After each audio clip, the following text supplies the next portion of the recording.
તો મહેસાણાના કડીમાં ખનીજ માફિયાઓ બેફામ બન્યા છે, જેમાં સમાચાર સામે આવ્યા છે। મહેસાણાના કડીમાં ખનીજ માફિયાઓએ ચોરી કરી હતી। તો બલાસર ગામ નજીક ખેતરમાંથી ચોરીની ઘટના સામે આવી છે। ખેતરમાંથી 538 મેટ્રિક ટન માટીની ચોરી કરવામાં આવી છે। માટી ચોરી બાદ ખેડૂતને ધમકી પણ આપી હતી।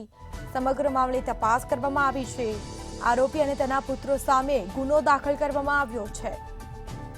તો ખનીજ માફિયાઓ બેફામ બન્યા છે। કડી પોલીસ સ્ટેશનમાં આ મામલે ગુનો દાખલ કરવામાં આવ્યો।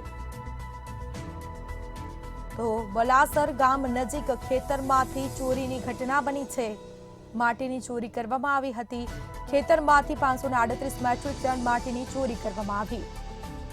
તો મહેસાણાના કડીની ઘટના સામે આવી। માટી ચોરી બાદ ખેડૂતને ધમકી પણ આપવામાં આવી હતી। ધાક ધમકી આપી આખરે ખેડૂતે આરોપી અને તેના પુત્રો સામે ગુનો દાખલ કરાવ્યો છે। તો કડી પોલીસ સ્ટેશનમાં ફરિયાદ કરવામાં આવી છે આ અંગે। તો મહેસાણાના કડીમાં ખનીજ માફિયાઓ બેફામ બન્યા છે। ખનીજ માફિયાઓએ ચોરી કરી હતી ખેતરમાંથી માટીની, જે બાદ ખેડૂતને ધાક ધમકી આપવામાં આવી હતી। આખરે ખેડૂતે ગુનો દાખલ કરાવ્યો છે। સમગ્ર મામલે પોલીસ તપાસ કર્યા બાદ કાર્યવાહી હાથ ધરશે।